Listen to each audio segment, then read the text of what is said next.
is Bear Saragusa, and you are listening to the Hunting Hound podcast presented by W Hunting Supply.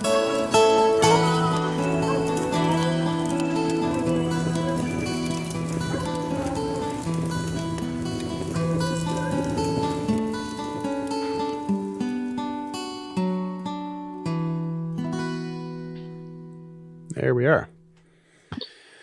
Paul Wilson, thanks for coming on. No, thanks for having me back again. Yeah, it was, gosh,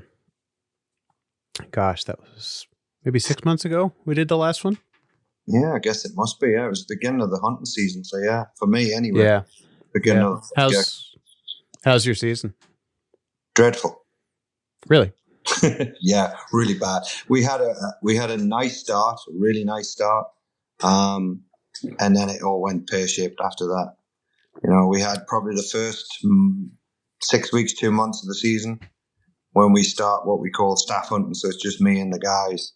Hound were really, really rocking and rolling, just doing a really nice job. And then just dreadful scenting conditions, awful. All season have been just terrible. Really? What makes, because you're based out of Virginia, what makes bad scenting conditions for you? Primarily low humidity. That low humidity. Yeah. It's been a really, really dry winter and dry fall. I mean, a lot of the leaves and whatnot, because we've had very, very little moisture, the leaves haven't kind of rotted down in the wood. Right. Yes. So it's always difficult when you have scenting conditions. You know, you got a pack of hounds going through and all they're doing is just stirring all the leaf litter up. It makes the scenting conditions pretty tough. I mean, the entire season has been just what I would describe as just picking away. You know, they're able to go on lines, but just have to just keep niggling.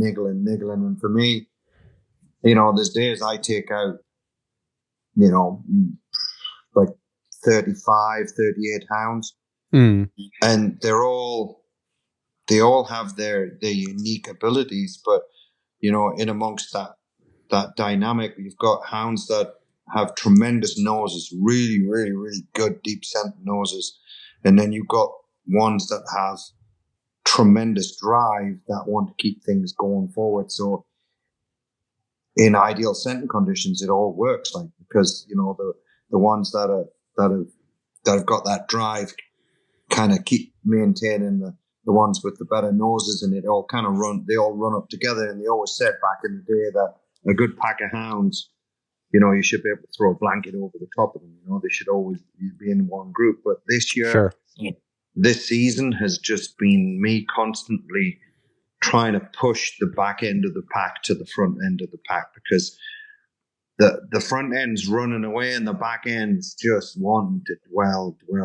And there's that kind of sweet spot between the two where, you want to try and push those slower hounds up to the front so that when, you know, they're just sitting there and they're boo-hooing on, you know, like a cold scent. And it mightn't necessarily be that was, you know, last night's scent. It was, I mean, the way the scenting conditions have been, we've had foxes running in front of them that have gone minutes, seconds.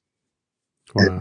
And they're struggling. You know, you're almost like the hounds are standing there looking as if you're lying to them because they can't pick up that scent. Right. So it's been incredibly rough. And then, you know, we went through that, and then Christmas, typically around Christmas time, even in years past when we had like poor fall seasons, generally by the time Christmas has come, we've had some moisture, if it's either snow or rain, and it's packed down the leaves and it's given a little bit of moisture on the ground. And generally January and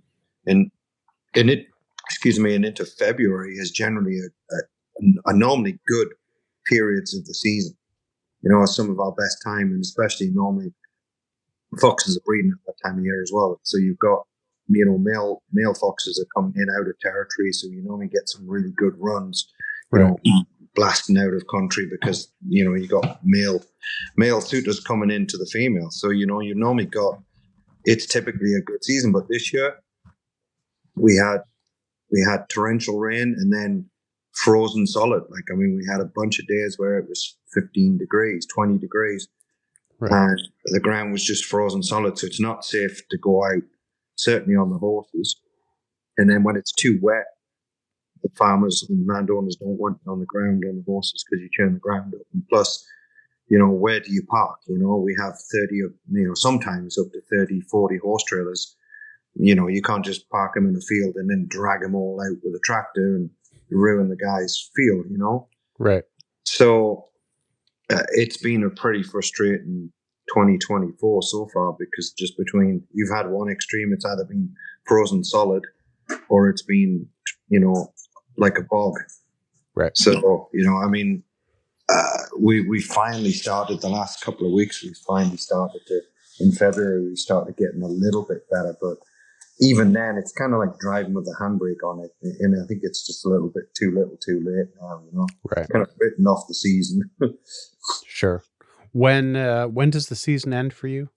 We go until the 9th of March. I mean, we were already seeing yesterday. We had a nice day yesterday, and we put 2 foxes to ground within very, very short periods of time, and that's normally pretty indicative that it's vixens that are in cub. Right. Was that were those the videos you sent me yesterday? Yeah. That looked like a great day. That was that. So we found 2 early on, and both stayed up maybe 10 minutes and went straight to ground. And they struggled on those first 2, which is also normally pretty indicative that it's a vixen. I don't know what it is. I don't know whether it's a physiological thing or whatever it is. But generally, this time of year when vixens are heavy in cub, they don't tend to give off an awful lot of smell.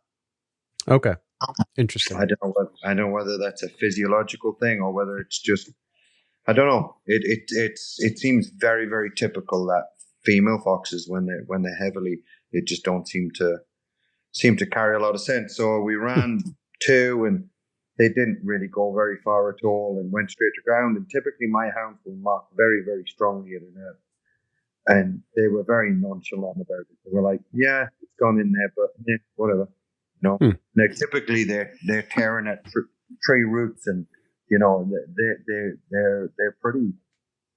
pretty keen at an earth. But both of these, the first 2, were just because of, you could tell that undoubtedly had gone in there, but they were just whatever, Right. I had to kind of encourage them. I was like, kind of get them wound up a little bit and encourage them to mark a bit more. And then the temperature was rising at a crazy rate. It was getting warm, and I'm like, this is gonna suck today. This is gonna be hard work, Right. The first, and typically we don't find that many foxes, and I was kind of pretty fearful that after running 2 already, maybe they were the only 2 foxes in that immediate area, and we could be completely skunked. Right. But fortunately, they weren't. And you saw the video. I mean, they actually did a really quite a nice job, and I was dumbfounded considering how warm it had gotten. So, gotcha. Go figure. Whenever you think you have what you would imagine to be good scenting conditions figured out, Mother Nature says, "Nah, that's not how it is." Sorry, that's wrong. the darndest thing, isn't it? Yeah, I was at this the biggest organized hunt in Europe, which is a fox hunt that they've got over here, and it's not like what you guys are doing over there, but it's where they break them up. They break 500 hunters up into different smaller groups of like 15 to 20 people. Right. And then you've got dogs, you've got hounds, maybe 3 hounds to a group. Right. Running fox to ground, and then terriers for each group and things like that. Okay. Last year I went, and it was just horrible conditions, pouring rain, and we got 23 foxes. All but 2 of them were for the hounds. Right. Right. This year, the conditions were, just should have been perfect. Like 3 or 4 below, fresh snow. Right. And like after a long period of very, very, very cold. So we're like, it's a couple days with good conditions. They're probably going to be out moving around. This is going to be great. Yeah. and we got like everybody in total got 8. Wow. Only Wow. 2 of them were for the hounds. The rest Only of them were like layups, tossing terriers into dens that they knew were already there, just to see if anybody was home. right. Right. So I mean, the scenting conditions, it's gratifying to, read some of these books and listen to some of the old interviews that like Bruce did with some of those old guys way back in the day, with the dryland hunting, talking about scent conditions, Yeah. where it's like none of them ever felt like they totally figured it out, which is Yeah. reassuring to me, because I feel like every time I feel like I start to get close, I kind of realize that it's not going to happen. No, Northern English, the Yorkshire folk in England, they have a saying about scent, and it's "Nouts a queer as a scent, nouts a queer as scent, except a woman."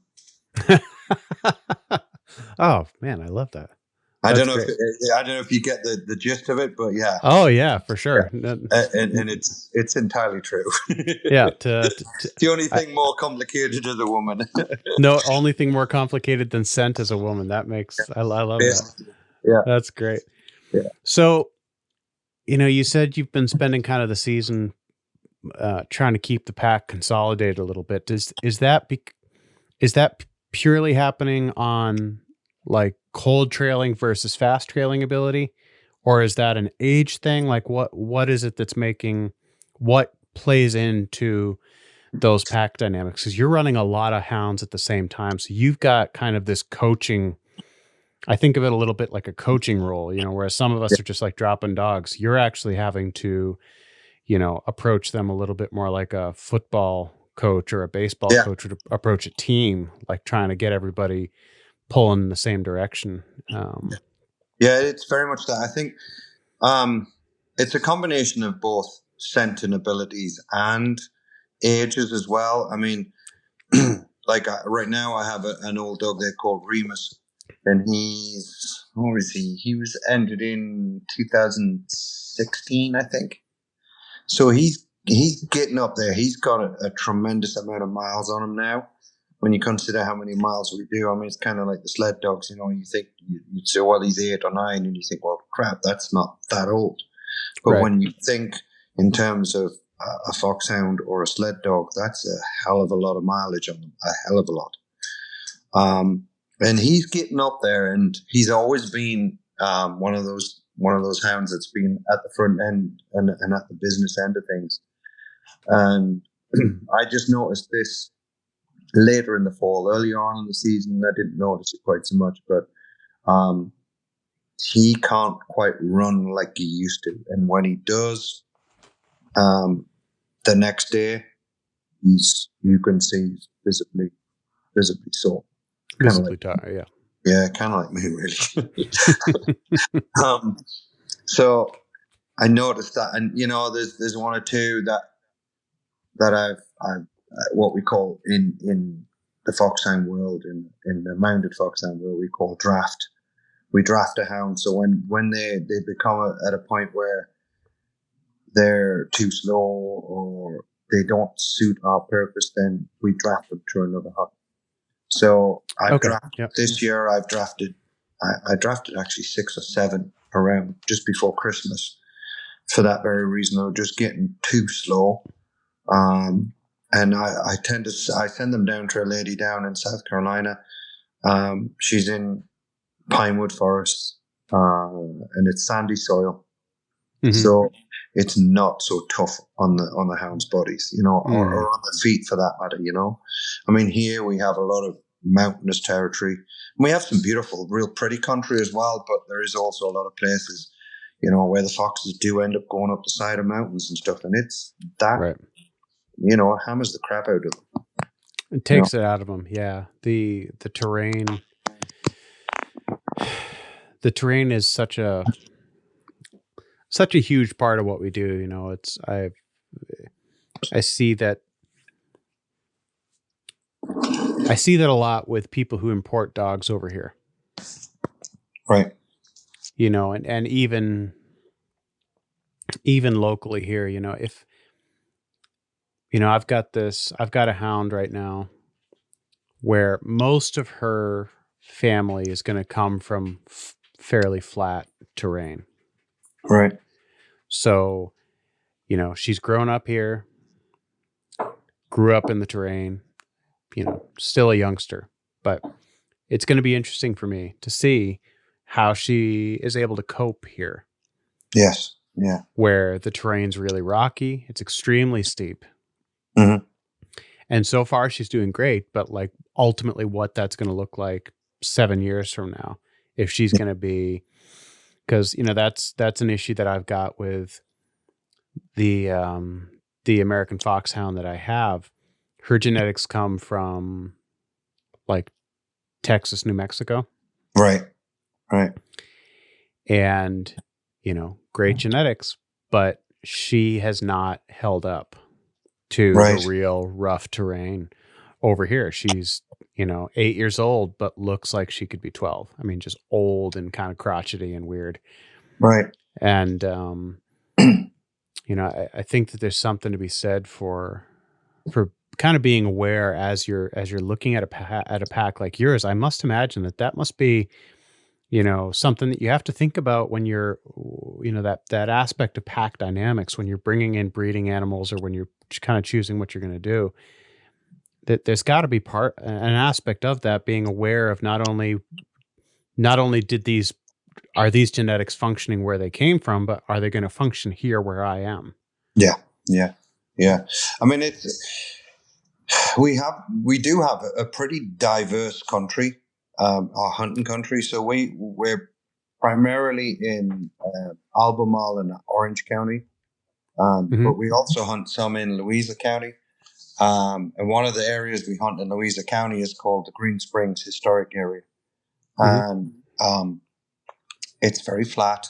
It's primarily grazing country. There's a lot of blackjack around there as well, so it can be really Mm. going. So it's in serious stock comparison to somewhere like where the kennels is here in Keswick, where we have the Southwest Mountains, where you have beautiful rolling hills on the bottom side of it, but excuse me, as you and I well know, foxes under pressure, they're either, you know, they're either going to go to ground or they're going to go to the high ground. Yep. One or the other. Oh So yeah. generally, we'll find them in the low ground, and they'll play a little bit in the low ground, and then it's like, yeah, heat's getting a little bit too hot here now, time to go, and they'll scurry up that mountain, and Right. you're literally on the horses. Sometimes you wish you were on a mountain goat, because I mean it gets pretty rough up there. Right. So you've got very different, very diverse, different countries, and then we have a few places that we hunt that are somewhere in between. Right. So they have to be hounds. The hounds I'm breeding for have to be able to cope with several different types of terrain. Okay. And I, I don't want. I find that and there's a few packs further north of here that breed a more heavier type of hound. Mm-hmm. I just find that they're just too hard on themselves in the high ground in the mountains. Okay. And they take, I found that also up in Canada when I was breeding a pack up in Canada. We were primarily running coyotes as opposed to foxes here, Mm-hmm. but I found that one of the primary things with breeding a pack up there is you have such a short season, right? We were doing the same as here, so we're running them on horseback, and that's primarily what I do, right? It's not like a lot of the guys that will be listening today, and they're running them from the back of a truck or whatever. It's a very different type of sport. So we're not running them soon as the snow starts flying, and up in Canada we'd run them a bit in the snow. You can have what they call snow pads on the horses, because that's the primary problem why a lot of the time run um, you can't run horses in the snow. Is what happens is the snow builds up in the shoes, Mm-hmm. so you Oh end up sure. So you end up with a horse that has like stilts on 4 feet, so they can be like three of them will be like 4 inches higher than the other. And it's a recipe for breaking the horse's leg, right? So it's Right. not particularly safe. That, and the other thing is if it doesn't build up that much, is they can be galloping along and then all of a sudden the ball that has gathered up in the shoe ends up flipping up and hitting them in the stomach, and then it scares the crap out of them, and then they do goofy shit then, right? So Right. that's another thing you have to be a little bit careful of. But they do make something called a snowshoe. So you shoe them regularly like you would any other horse, but it's like a little rubber Yeah. dimple Yep. in the shoe. I don't know if you've seen it before. Oh yeah, we've got them. They're standard issue here in Norway. Yeah, I would think so. Yeah, Yep. yeah. So I mean, if your horses are shod with snowshoes, it's not too bad. Mm-hmm. But then you're fighting with the guys that are all, they're my philosophy is you got to live and let live, and let everyone have their bit of fun. Like, and there was a lot of guys that would run dogs out of trucks, or they'd run them out of snow machines. So I always felt like when, one of the guys, and I was good friends with him, he says, yeah, the coyotes are all yours till the snow starts flying, he says, and then they're fair game for us. And I'm like, yeah, that's fair enough, We all got to get along, Right. So it made our season fairly short. I mean, basically we'd start in August, and then if we were extremely lucky, we'd get to November, early December. So Oh it wow. makes for a short season. And I always found that the bigger, heavier hounds they took so much longer to mature. Hmm. I liked a lighter, more racier, smaller hound that it would mature that much more quicker. Yeah. And people go, oh, well, you're running down coyotes. You need something with a bit of size. And it's like, nah, not really. Right. Not really. I mean, some of the nastiest hounds I've seen on a coyote have been little bitch hounds that were, 35, 40 pounds, Right. nasty little things, Right. And yeah, I've seen some big old dopey looking, 75, 80 pound things that should be able to pick up a coyote and shake it around, and they stand there and bark at it. Like, it's like, yeah, Yep. So you can't always judge a book by its cover. So yeah, I don't want them too heavy. Mm-hmm. I think they just beat themselves up if they're too heavy. Right. Well, I guess, because you're doing most of what you're doing is on horseback. How, when we're kind of talking about maturity level of hounds and things like that, how do you get your young hounds kind of into the pack? Do you have a pack like a puppy pack that you run where they're kind of all on the same level and you bump them up when they get kind of to an upper level? Or like, how do you get young hounds into the pack? Because I would assume that they would not be at the same level entering the pack as the rest of the pack. So how I do it is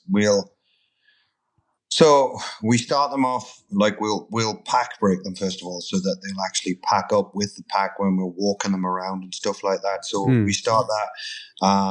Right now we're just coming to the end of the season, and the next 4 or 5 months we put them on what we call couples. So it's like a dual collar, and we'll couple them to an old hound.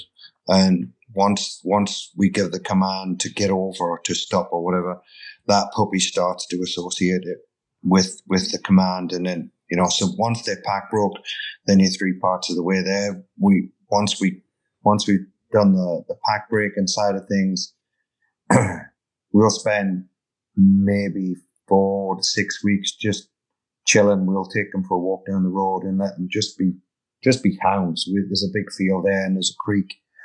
When we let them play and carry on and chase each other and do all the goofy stuff that puppies do, along with, a lot of the hounds that are second season hounds that were puppies last year, they kind of goof off and do stupid shit. And the old hounds will just go lie under a tree and watch and go, look at them dumbasses running around kind of thing, Right. And then, so they'll probably do that for 4 to 6 weeks. And then we'll progress from that to to pedal bikes, to push bikes.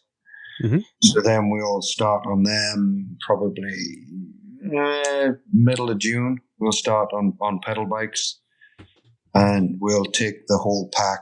I normally do around. We'll start off slow, but by the time we're ready to start hunting, we'll be up to about 12 to 15 miles on the Okay. pedal bikes. Right. So it just Right. tightens all of those puppy muscles and feet. Mm. And we How do old it. are they at that point?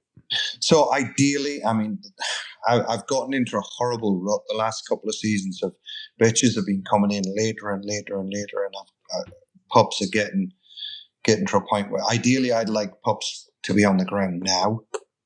And the last few times the last 2 years I've had bitches whelping in June and July, which is awful. I hate that because then you've got pups that are, pardon the terminology, but they're so retarded by August that because we're going to start them hunting in August, so they're barely a year old, and they're just goofy as hell. They just don't know if they're Arthur or Martha. They're just stupid.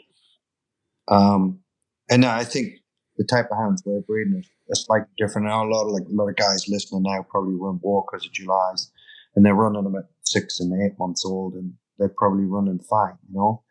I think the type of hound that we're running is very different, and I think it takes a lot longer for them to both physically and mentally mature. Right. So typically we'd want them like kind of on the ground now. So by August, they're 16, 18 months. So they're both physically and mentally just in a good spot. Sure. So we'll do that for until the beginning of the season. Now the beginning of the season we have a tremendous amount of corn around here, so that's normally my go-to spot. I liaise with the landowners and farmers and ask them if they've been seeing foxes and whatnot. And I got a good idea just from being here a while now where the good spots are, where I'm going to hit into foxes. And I just split them up into groups. So I think we had, 9 couple of pups this time around. So that was like 18 pups. So I try not to bring too many at one go, but I'll probably bring 6 to 8 pups each morning. So early on in the season, we'll go out 4, sometimes 5 times a week. So we'll go 6:00 in the morning, we'll meet, and we'll go for, a couple of 3 hours and just rattle around in the cornfields. So basically, the young pups just learn from the older hounds. I mean, you get a chase going in a cornfield, the pups can't help but get sucked into it because it's, it's a big adrenaline rush for them. So it's a very easy way for them to get sucked into a chase. So they'll get running in the cornfields, and I just rotate them so that, I've got, this 6 will go today, another 6 will go tomorrow, and just keep rotating them. So then, and that's not necessarily on horses. The early season, I'll just go on foot.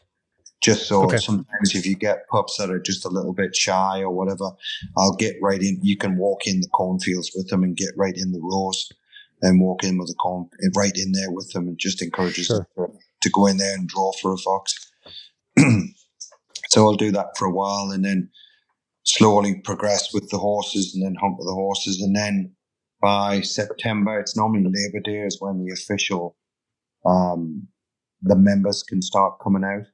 They'll come out on the horses in the middle of September. So by then, the pups have got a fairly good grasp on what's going on. Right. And they generally, for the most part,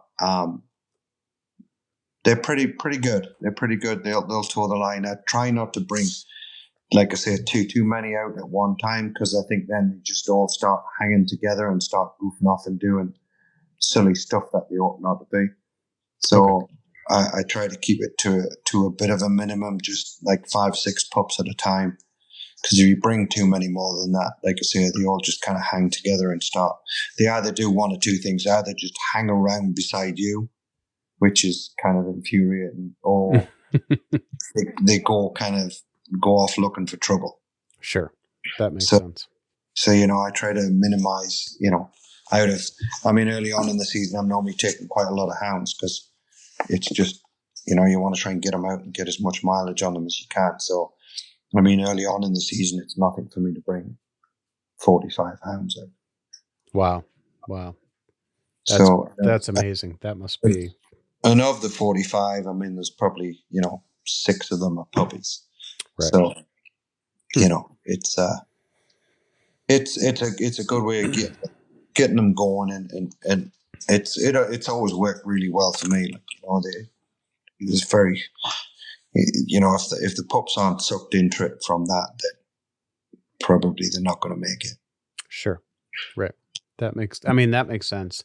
You know, you talked about kind of having the harder driving dogs that keep the pressure on the fox, and then you've got the dogs that are you know, Colder nosed. yeah, a little bit colder nosed, better nosed. Yeah. Is that something where to maintain a pack with both of those qualities, or with dogs with both of those qualities, do you expect that? Does that happen from a line of dogs where pups are born with kind of varying degrees of those qualities, or do you actually have to have different lines of dogs for, if you see like, hey, I need a little bit more drive here next generation, where Yeah. you have to breed for that? Or do you like, how does that work as you're kind of putting together your pack? I think this particular pack has been fairly closely bred. Hmm. Um, to a point now where I am having to go out a little bit, but Okay. I'm very nervous to go out because it's like anything. When you breed fairly tight, you know what you're going to get. It's a known quantity. And when you start going and out crossing, it's always a bit of a gamble. And sometimes it's a good gamble, and sometimes it's really not a particularly good one. Um, Right. I try to. Like I said, they are they share a lot of blood within. I would say there's probably 4 or 5 main main families within my pack, Mm-hmm. um, and it's tough. It's a constant struggle for me to try and keep enough diversity between still keeping it from within this kennel, Hmm. but giving it enough diversity. So I have to try, and sometimes if like people think, oh, you just throw a dog with a bitch and we got pups and away you go. I like to look at pedigrees and say, all right, well, sometimes you could have too much of a good thing. Hmm. So you see it a lot of the times. People are like, oh, that was a phenomenal dog, and everyone, whether it's like a coonhound guy or a bear guy or a coyote guy, and everyone breeds to it, and you breed and breed and breed and breed and breed. You get to a point where you can't get away from that blood. Yeah. And although it was good blood, you can have too much of a good thing. Absolutely. Yeah. So it may sound easy breeding, but it's quite not difficult. But you have to be very cognizant of what's in a pedigree and Oh yeah. how much of a certain line you want in there. Right. I had the beauty of I knew the guy I took over from, knew him for 20 years, so I knew a lot of the hounds that are in these pedigrees, and I knew their strengths and weaknesses. So that gave me a good heads up and a bit of a if I'd come in here and hadn't known any of that, it would be a bit more of a gamble. Right. But I've just bred a bitch this time round to a dog from up in the Piedmont Foxhounds up in Northern Virginia. Mm-hmm. And that line is of the same bloodlines, but it's he brought the guy that hunts him up there, a guy called Joe Tex, good guy. He brought it in from Texas, Okay. and that was some blood that went out to Texas like 35, 40 years ago. Mm-hmm. And like the packs we have here in this eastern seaboard that are breeding this type of hound that we have here, we're all kind of, you know, it's there's a lot of similar blood there. Mm-hmm. I mean, there's enough diversity to keep things going, but there is a lot of similar blood. So this time round, I kind of chatted with Jordan and chatted to him about what good dogs he had.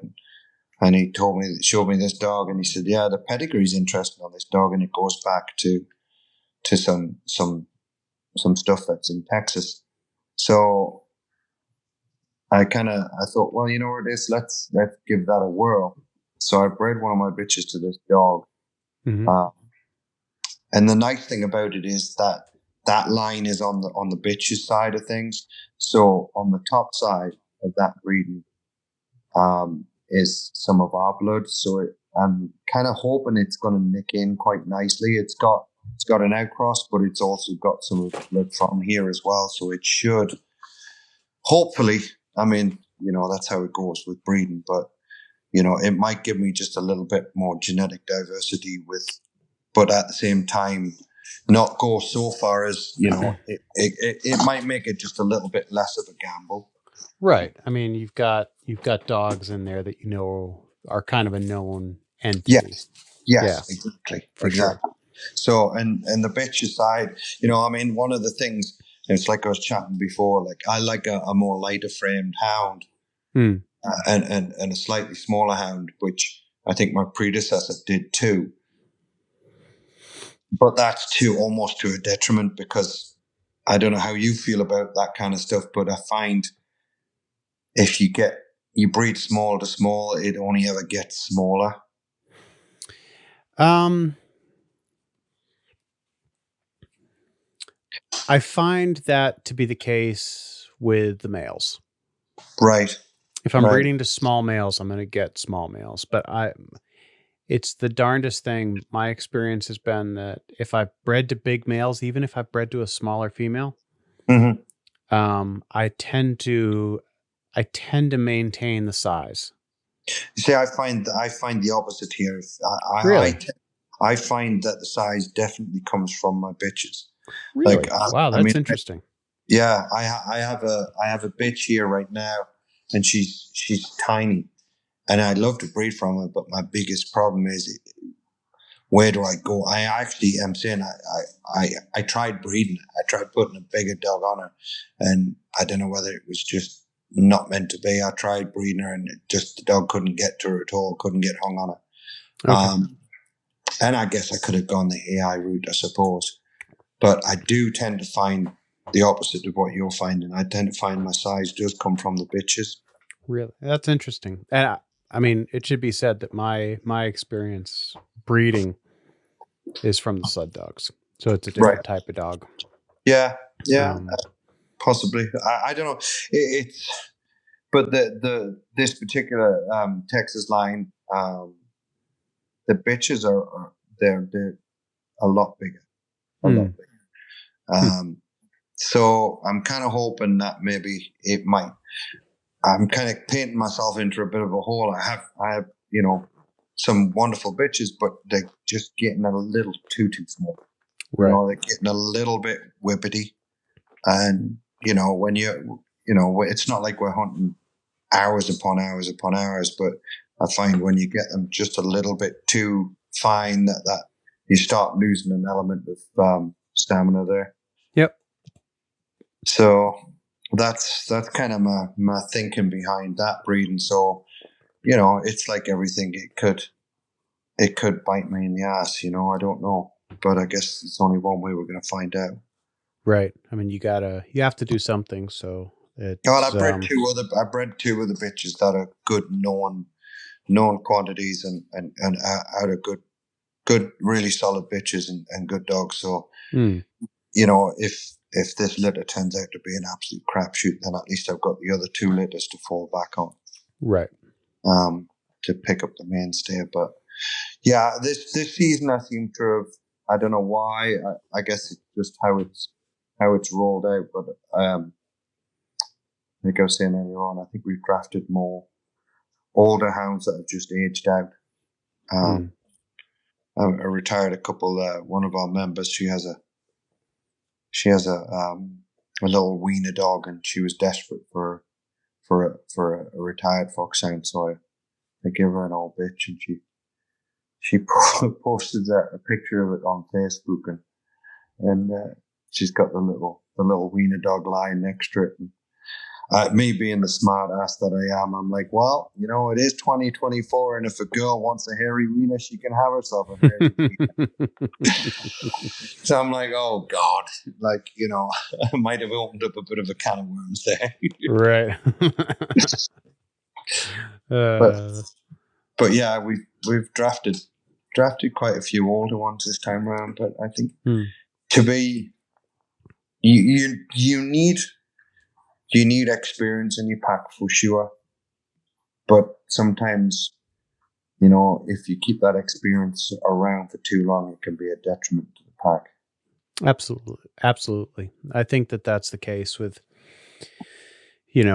when you're working with anything, any type of working dog where you're not working with just the individual, where it's not, you're working one on one, because then you can afford to slow down the pace. It doesn't matter. But like a pack situation like you have, or like the bear hunters have, or,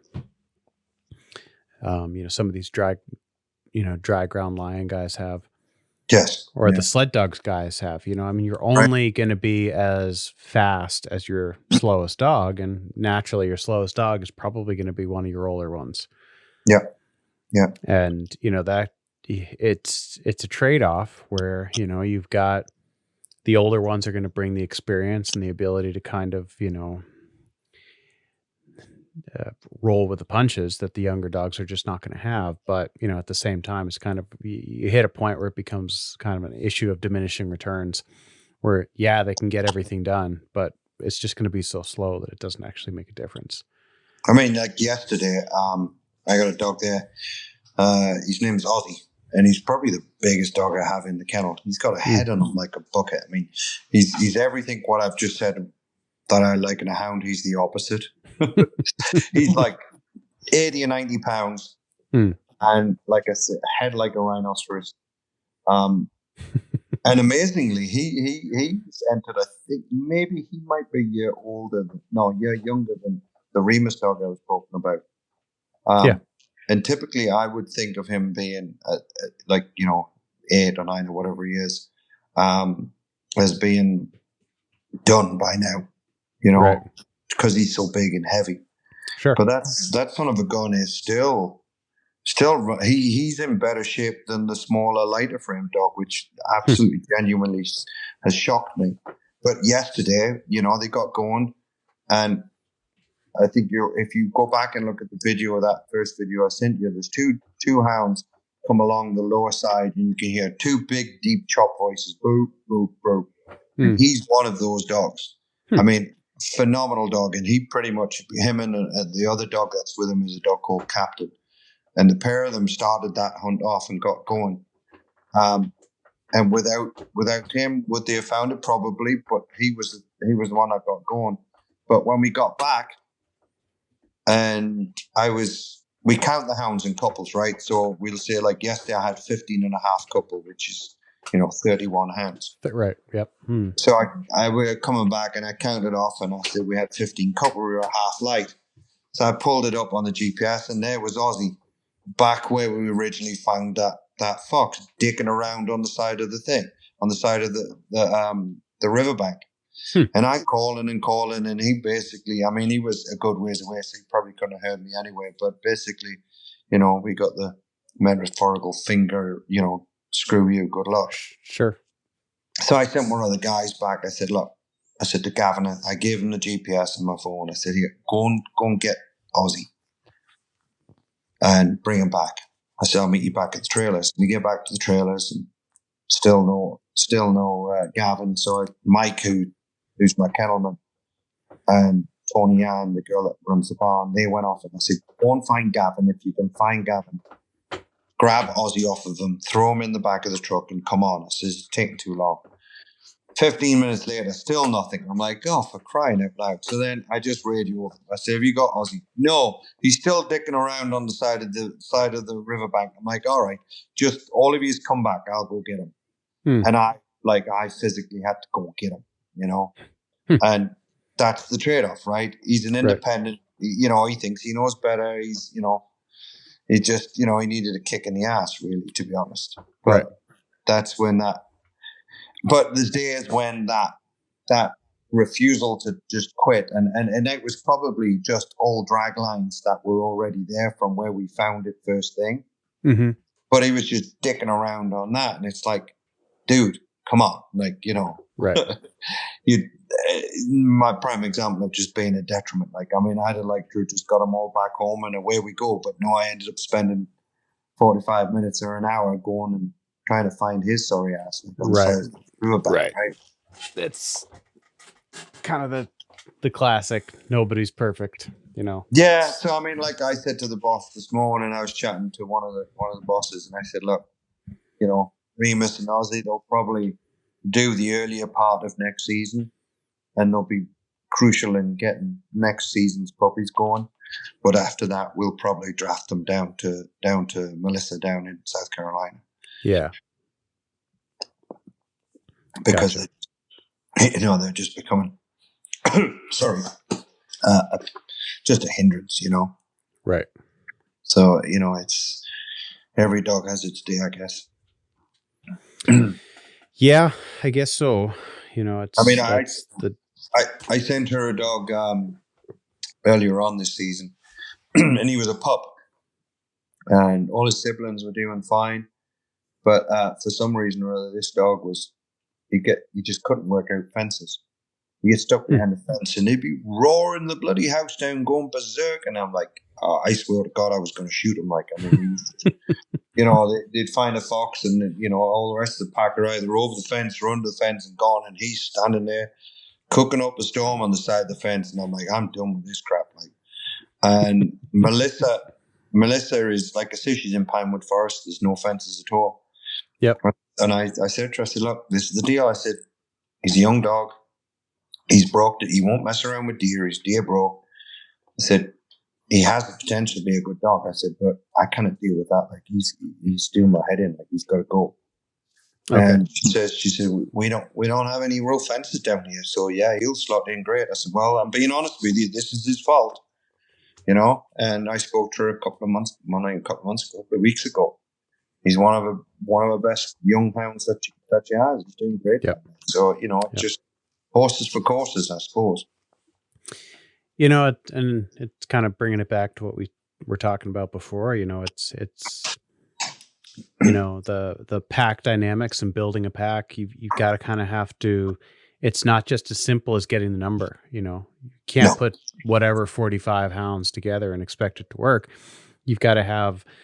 You know, you've got to have a plan, not just in how you're going to train them, how you're going to incorporate them into the pack as they age and also as they age out, but, you know, also how, you know, the breeding and, you know, everything. It's such a huge task, which is why I wanted to talk to you about it. Cause I know that, you know, it's, you know, a huge part of what you do.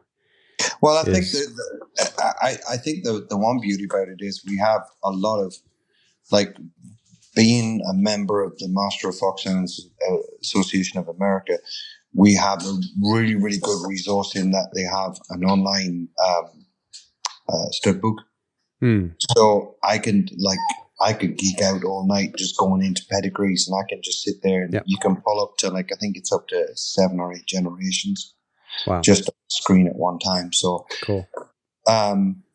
And yeah, you can read all day looking at pedigrees. I mean, you have to look at the complete picture, you know. Yeah. I mean, the amount of people that have tried just breeding from pedigrees, and you think, oh, you know, and on paper this should be absolutely phenomenal, and it's junk, you know. I've done that myself. yeah, I think we all have, to be honest. I think we all have. Yeah. You look at it and you go, God, these things are going to be dynamite. Yeah, you know, and it's like, wah, wah, just exactly. You know, exactly. If only it was just that, you know. I guess that's how you end up with all these racehorse guys, you know, and they put $10 million horses to another $10 million horse, and then you end up with $1,000 claimers, you know. Right. Right. Right. So, Exactly. Yeah. Exactly. I mean, we had a horse here when we first came here. He was they paid $1 million for him as a yearling. Wow. Wow. And there he was at Keswick Hunt Club, and he was crap at that as well. He didn't end up staying. He was absolutely gutless. He was a good-looking horse. I mean, to look at him and think, well, shit, yeah, you can see why they paid $1 million for him. He is a Right. gorgeous-looking horse. Absolutely useless. Absolutely useless. So there's you. You know, I think he was bred by, I can't remember what his sire was, but I mean, you know, if they sold him for $1 million, they'd probably, you know, somebody spent probably $250,000 on the jump for to get him, like, you know. Right. Yeah. And now you have a $1,000 claiming horse. It's like, oh my gosh. how do you start off with $1 million? How do you get $1 million in the horse racing world? Start off with 10. Yeah. Right. Right. 9. You know, I think it's basically those big boys. It's a tax write-off because nobody can afford to hemorrhage money doing that kind of game. No. It's no, I don't think so. But yeah, if it can happen in race horses, it's just as easy to happen in hounds or or any other dog. You know. Yep. Absolutely. I can. The old saying, breed the best of the best and hope for the best, is about as good as it gets. It is. And, you know, I think that's usually that's going to give you the best chance of success. But at the same time, it's no guarantee. It's no guarantee. It really, I mean, I bred some phenomenal, like, you look, just take away the pedigree on them and you look at them and go, this hound is just dynamite. This hound's dynamite. And yet again, you know, just puppies are absolute junk, you know, garbage. But yeah, that's the weird genetics. I mean, I bred from a bitch here, 2 different sires. The one sire I used, all the pups were absolutely phenomenal. I bred it to a different dog 2 years later, not worth a light. Absolute junk. And yeah, the dog I used was still a very, very good dog, but just that mix just didn't work. Yeah. I mean, that's the thing, is sometimes you can breed 2 absolutely phenomenal animals and the combination is just not gonna do it. No. Which is super frustrating. It is, but at the same time, it's also, I think it's what keeps us ticking away and keeps us awake at night as well. It is. You know, it keeps you. If it was that easy, I think I probably would have lost interest by now. Isn't that the truth? Yeah, no, same here. It's endlessly fascinating. Yeah, I was chatting to the boss earlier on today, and I was like, you know, we got talking about stuff, and I said, look, every day is a school day. Like, the day you're not learning is the day you're dead. Boy, and anyone who says otherwise is just really, if they're full of their own self-importance. If they think, you know, they've got it off pat and know what the game is, no. I'm certainly not that arrogant. Like I said, it's every day I learn something new. Well, that's what keeps me in it, though, right? You know, it's like, at least for me, that's what keeps me in it. As you said, if I'd figured all this out from the get-go, I would have lost interest a long time ago. You know? So, I mean, I'm at it. This is coming into my 30th season doing this. Yeah, and it still intrigues me and frustrates me like the first year I came into it. You know? Right. And that's just at the foxhound game. I mean, I've had dogs since I was a kid. I was breeding terriers when I was like 12, 13. Right. You know, so it just, I think you either have a passion for this or you don't. And if you don't have a passion, then forget about it. Get out of it. Find something else to do. Yeah, become a crazy cat person or something. Exactly. Because the world needs more of those. Well, I really appreciate you coming on, Paul. It was good to talk to you again. I feel like it's been a little, I always enjoy talking to you. We talked for a good long time before we even started the podcast. Yeah. So, no, I appreciate you offering to have me back on. It's always good to chat to like-minded folks. And yeah, I mean, Absolutely. some people might think I'm talking a load of tosh, but hopefully there's a few people that might make them think a little bit. Well, I mean, that's a little bit like we were talking about before. It's there's something to be said of whether you agree with everything you've said or whether you disagree with everything you've said. If nothing else, hopefully it'll make them think and Yeah, at least think through what they're doing. And if they disagree with you, hopefully they'll take the time to actually think about why, if yeah, nothing else. yeah, exactly. I mean, it's a big bad world, and that's what makes the world spin is diversity and people's different opinions. Just like you said, just because you don't agree with somebody doesn't mean to say it's right or wrong. And that's one Right. thing I have learned in the dog game is there's always 15 different ways to do the same thing. There's a lot of roads to roam. Yeah. Yeah, yeah, and some Yep. of them work, and some of them may work for some people, Yeah. but it may not necessarily work for me. That doesn't Absolutely. say it's wrong. Right. It just doesn't work for me. Right.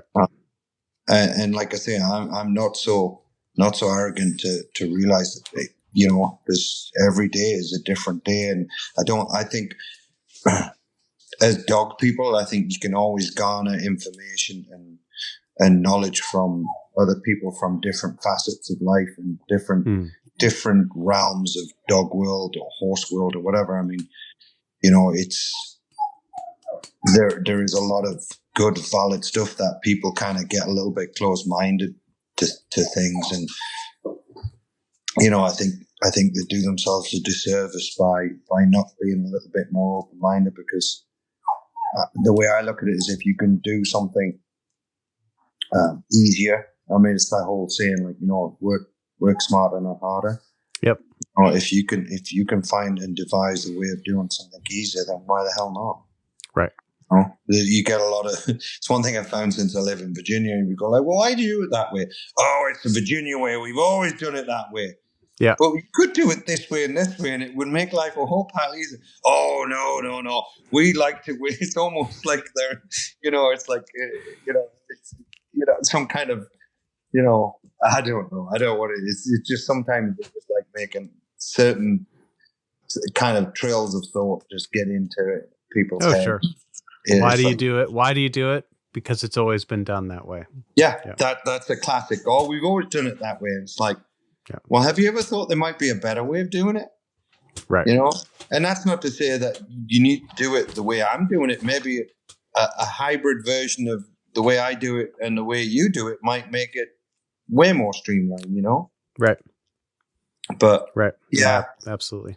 I hope people can just, think about things like you say. And if it is, even if you do horribly disagree with what I've said, is, just make you think why do you think the way you do. Right.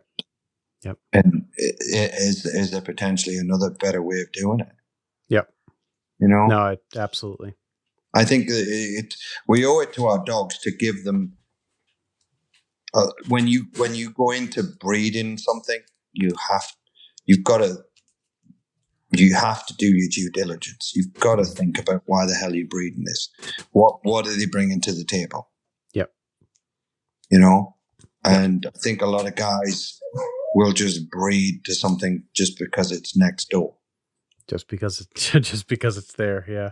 It's convenient, and that's not. You shouldn't do that. Nor on the other end of the extreme is, this dog is flavor of the month. It's won this and this. We should breed to it, because that's just as bad as breeding to the dog next door as well. Oh yeah. Yeah. You flood the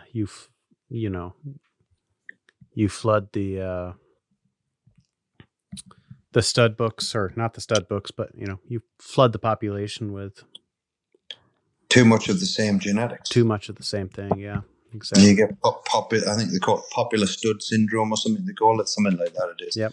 And that's not good either. Like, so, I mean, you have to just look at the characteristics of the female and look at the characteristics of the male, and you have to look at the pedigrees as well. And it all has to, try and align as much as you can. Yep. Absolutely. Well, I can hear someone knocking on your door, and I can hear your pup whining to get out. So Yeah. I'm going to let you go. All right. Well, good chatting to you again, Brad. Likewise, Paul. Thanks for coming on. Take care. Bye bye. Cheers.